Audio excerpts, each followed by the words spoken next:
Welcome to the Social University podcast. We are so glad you're joining us today because we want to help business owners, entrepreneurs, and people just like you who want to build their business online. Listen, if we can do it, you can do it. So let's go.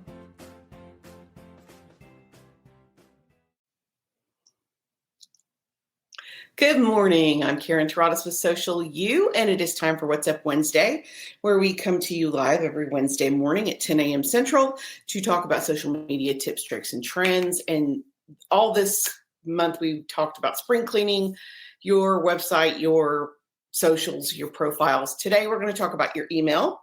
Next week, we're going to talk about your actual physical space, and that's going to launch us into May, which is Mental Health Month, where we are going to talk about how to kind of keep your sanity when you are online, because it can be overwhelming. It can be a lot.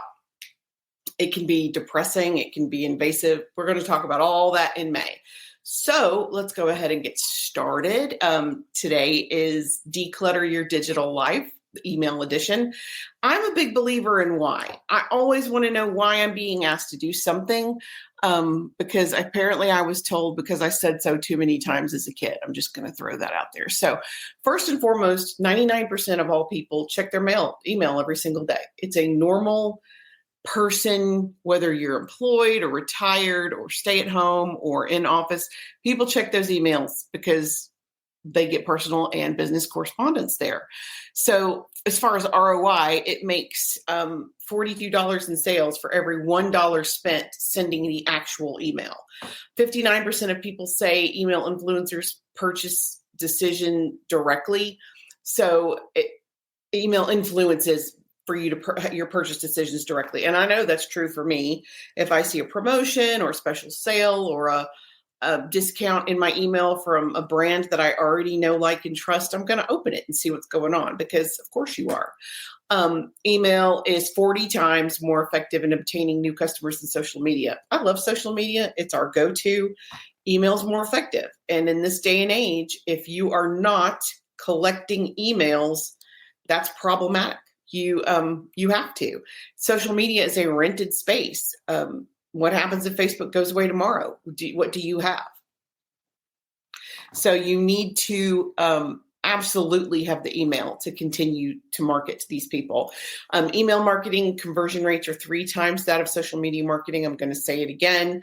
Social media is rented space. You've got to have the email. The average email click-through rate is 6 times more than the average organic social media. And your message is 5 times more likely to be seen through email than Facebook. It just is what it is. And I am guilty of, I put that on Facebook. I don't need to say it again. Yeah, you do. You 100% do. People consume information in very different ways. And someone who might check Instagram may not be on LinkedIn. And someone who opens the email may not be on Instagram. So you have to put it out there in different ways, in different wording, multiple times for people to actually get the message. So so let's talk about kind of the how. Since we're let's just talk about how you're going to clean it up. The top 10 tips to clean up your email for your small business or nonprofit. Number 1, you need to segment your lists. It's like organizing your closet. You're just going to separate your winter from your summer. It needs to look a little different. You're going to segment your email list based on demographics, purchase history, engagement level, interest, or even location. If you have multiple locations, you might not run the same sale in Huntsville that you run in Birmingham. So it's going to be segmented based on multiple different things, but this allows you to send a much more targeted and relevant email, which will increase your open rates and get you more conversions. That's just how it works.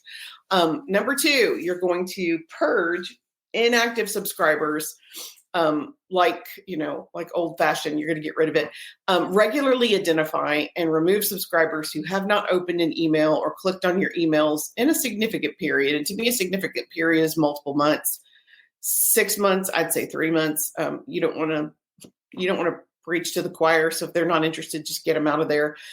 Inactive addresses really hurt your deliverability and your engagement metrics. So get rid of them. Number 3, you want to review and update your opt-in process. You have to ensure that your opt-in process is clear, concise, and compliant with regulations like GDPR and CAN spam. You have to confirm that you have explicit consent to send emails, and you have to consider a double opt-in to verify your email addresses. Now, is that a pain? Yeah, kind of, but it gives you ultimate permission to send the person the email. Plus, let me say this again louder.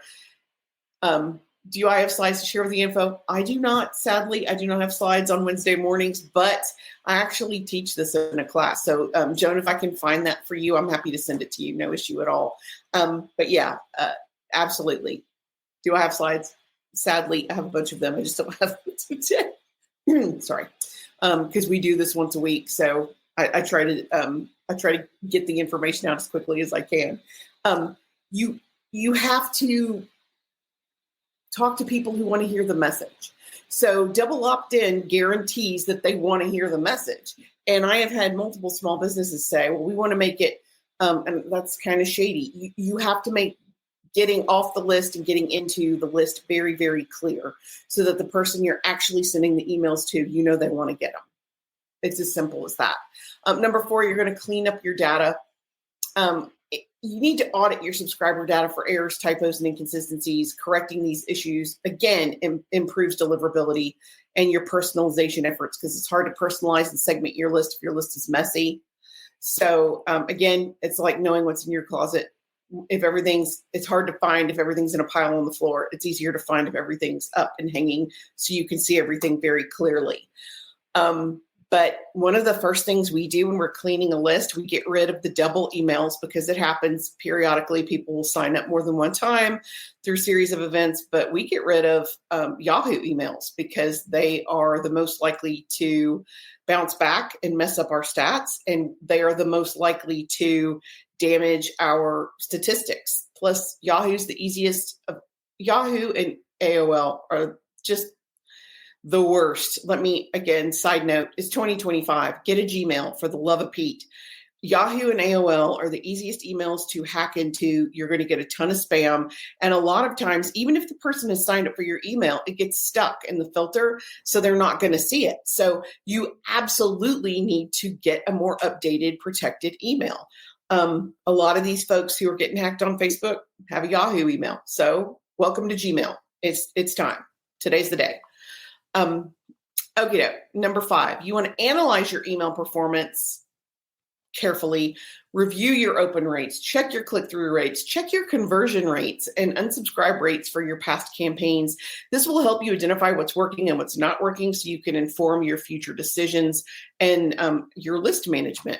If the email that you sent out about your discount or promo is lower than your email you sent out about your employee of the month, there's an issue there. You need to check into it and see what it is. And when they open your emails, what do you want them to do? If there is no reason to click through, they are not going to click through. So if your open rate's 40% and your click-through rate is 2%, you're asking the wrong question.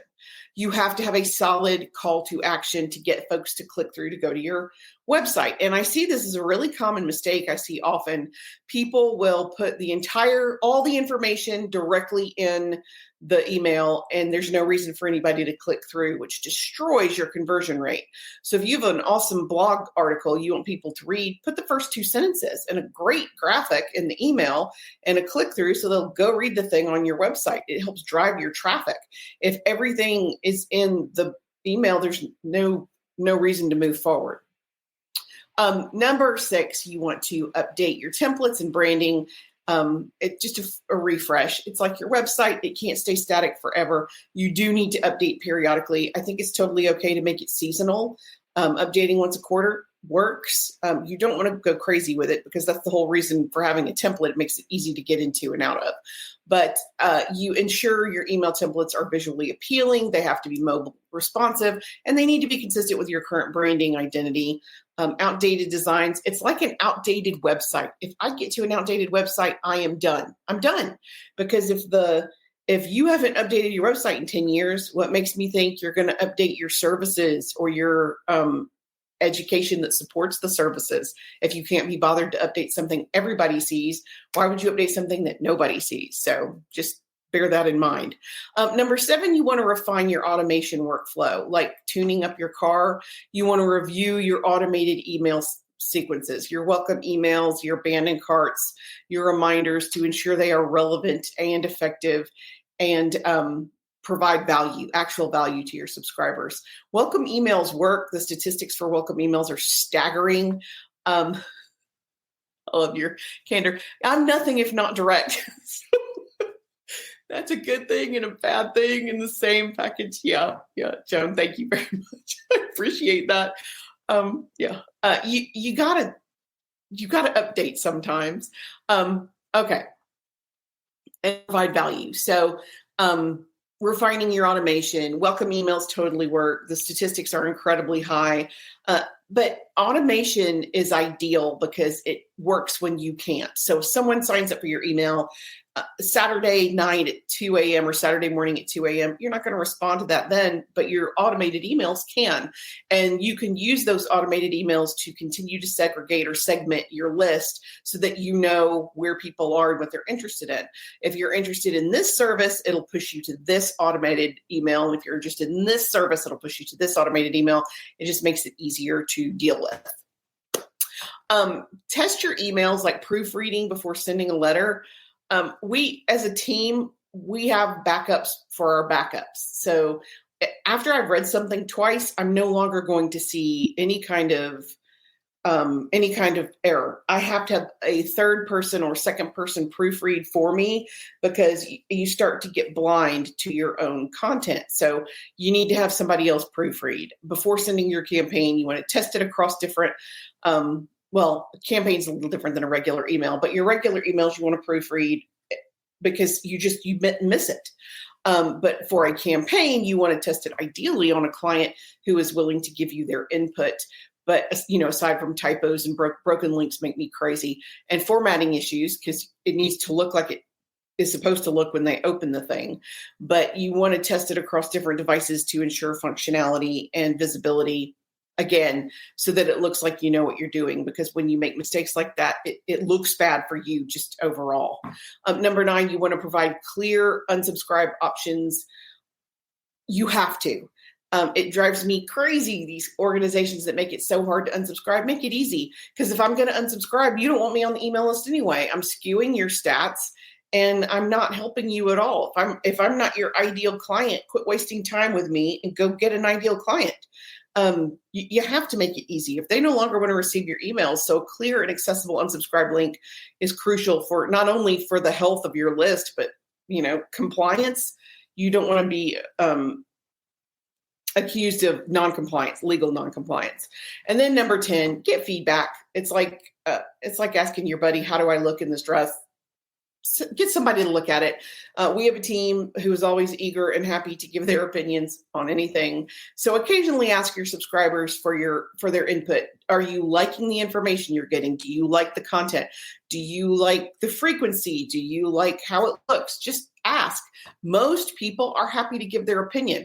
Now, most people aren't going to take a 30-minute quiz, but 3 quick yes or no questions can be extremely helpful. Do you like the content? Are you happy with the layout? Are you happy with the frequency? Very simple yes/no questions. Implementing these tips can help your email marketing really, really get into shape. It can improve your engagement dramatically, and ultimately it's going to drive better results for your small business. It is. Even if you are a service-based business, it's very difficult to sell the services to someone who doesn't want to hear about the services. And people have to hear your message 7 to 14 times. And those are old stats. The new stats are more like 14 to 21 times before they're going to make a decision. So emails are critical. You have to stay top of mind. It generates your own brand awareness, but it also has to be good enough for people to look at and want to open and read and engage with. I'm just saying. So next week, we are going to talk about, it's going to be Mental Health Month in May. And next week, we're going to talk about decluttering your space. A lot of people still work remotely, and it's challenging for a lot of folks. It's stressful to be in an office where it's just you all day by yourself, and especially if your workspace doesn't really work for you. So we're going to talk about your physical environment next week and some things you can do to make that better. If you have any questions, feel free to leave me a comment. We do monitor, or send a direct message. And until next Wednesday at 10 a.m., I am Karen Taradas, and I'm here to help. Thanks.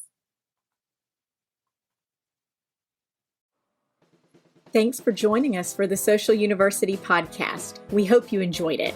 Be sure to follow us on all of our social media at Stay Social U. That's the letter U. And we will talk to you next week. Remember, you've got this.